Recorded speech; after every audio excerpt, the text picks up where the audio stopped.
Assalamualaikum warahmatullahi wabarakatuh. Perkenalkan, nama saya Desi Lestari. NIM saya 1930207084. Nomor absen 24. Saya kelas biologi 3 angkatan 2019. Prodi Pendidikan Biologi, Fakultas Ilmu Tarbiyah dan Keguruan. Di sini saya akan melakukan praktikum, di mana praktikum ini dilakukan untuk memenuhi praktikum pada mata kuliah struktur hewan pada semester kali ini. Dosen pengampu yaitu Ibu Diah Putri Anggun MPD. Dan berikut adalah langkah-langkah serta bahan dan alat yang kami gunakan dalam praktikum ini. Alat dan bahan yang saya gunakan yaitu yang pertama saya menggunakan alat pisau, kemudian ada gunting bedah, yang selanjutnya ada pinset, kemudian ada sarung tangan plastik, selanjutnya adalah ikan nila ataupun Oreochromis niloticus, kemudian saya menggunakan styrofoam. Struktur tubuh ikan nila. A. Menunjukkan celah mulut ikan nila. B. Menunjukkan mata ikan nila. C. Menunjukkan tutup insang. D. Menunjukkan sirip punggung. E. Menunjukkan sirip dada. F. Menunjukkan sirip perut. G. Menunjukkan sirip belakang. Dan H. Menunjukkan sirip ekor dari ikan nila. Berikut ini merupakan karakteristik dari ikan nila. Ikan nila memiliki bentuk badan pipih ke samping memanjang dengan garis-garis pada sirip ekornya berwarna merah dengan jumlahnya 6-12 buah. Kemudian pada sirip punggung terdapat garis-garis miring, matanya tampak menonjol dan besar. Tepi matanya berwarna putih, mempunyai garis vertikal sepanjang tubuh yaitu 9-11 buah.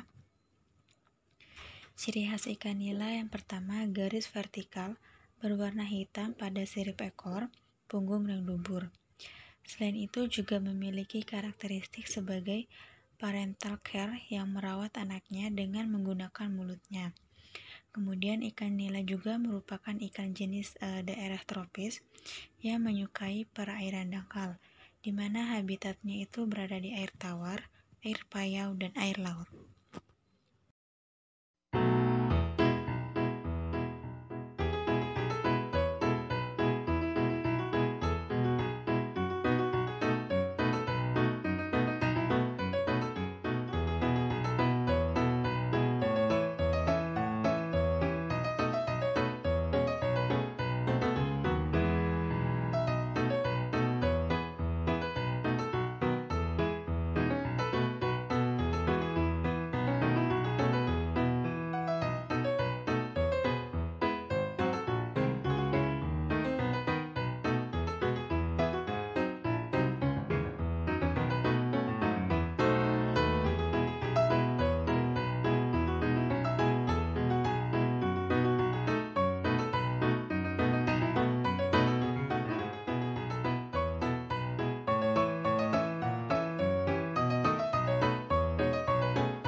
Di sini saya akan menjelaskan organ-organ yang terdapat pada ikan.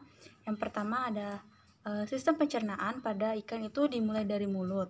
Nah, ini mulut. Makanan akan masuk melalui mulut. Nah, mulut ini merupakan bagian depan dari saluran pencernaan ikan yang berfungsi untuk mengambil makanan dan kemudian menelannya. Dari mulut, makanan diteruskan ke esofagus lalu diteruskan ke lambung. Nah, di sini letak esofagusnya. Di lambung terjadi pencernaan secara kimiawi. Fungsi dari lambung itu sendiri yang pertama untuk menyimpan makanan dalam jumlah besar. Nah, kemudian yang kedua untuk mengaduk makanan dengan sekresi atau getah lambung. Ketiga untuk pengosongan lambung yang kemudian diteruskan ke usus. Lalu di sekitar hati terdapat organ kecil bulat atau oval berwarna biru kehijauan. Organ ini disebut kantung empedu. Nah, ini Sebelumnya ini lambung ya, ini lambung, dapat dilihat ini lambung. Kemudian ini empedu. Nah, empedu ini berfungsi untuk menampung cairan empedu dan merupakan organ tempat menyimpan sekresi dari hati. Kemudian organ selanjutnya adalah hati. Ini hati.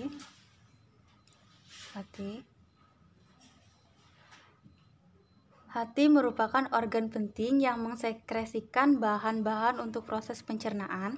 Organ hati berjumlah sepasang dan berwarna merah kecoklatan yang berfungsi untuk menghasilkan garam empedu. Selain itu berfungsi sebagai tempat penyimpanan vitamin A dan D, tempat penyimpanan lemak dan glikogen yang mengatur pembentukan urea, dan sebagai penghancur sel darah merah dan kimia darah. Kemudian organ selanjutnya adalah usus. Ini usus yang berwarna putih. Ini usus merupakan tempat penyerapan utama dari makanan yang telah diolah oleh lambung. Setelah makanan diserap di usus, kemudian akan disalurkan menuju anus. Ini anusnya. Ini anus.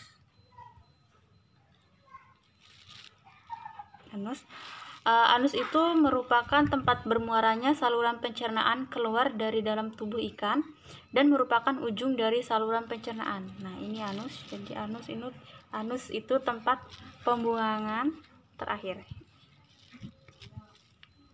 Jelaskan sistem yang ada pada ikan. Yang pertama, sistem pernapasan pada ikan. Nah, yaitu sistem pernapasan pada ikan adalah insang. Ini insangnya.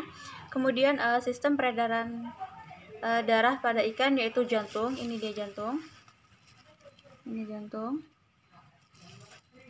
Ini jantung. Ini jantung. Ini jantungnya. Jantung. Nah, jantung ini sistem peredaran darah ini berawal dari jantung. Darah menuju insang untuk melakukan pertukaran gas. Selanjutnya darah dialirkan ke dorsal aorta dan terbagi ke segala organ-organ tubuh melalui saluran kecil. Kemudian yang selanjutnya adalah sistem syaraf dan otot pada ikan. Nah, sistem syaraf pada ikan yaitu otak. Ini dia otaknya. Ini merupakan otak pada ikan. Kemudian sistem otot pada ikan itu merupakan atau terdapat pada urat-urat yang ada di dalam daging ikan tersebut. Ini dia. Biasanya sistem ototnya ada di sini. Baik, ini adalah aparatus urogenitalis yang terdapat pada ikan nila. Baik, itulah praktikum yang telah saya lakukan. Apabila terdapat kesalahan dan kekurangan, saya memohon maaf. Kepada Allah saya memohon ampun. Akhir kata, wabillahi taufiq wal hidayah. Wassalamualaikum warahmatullahi wabarakatuh.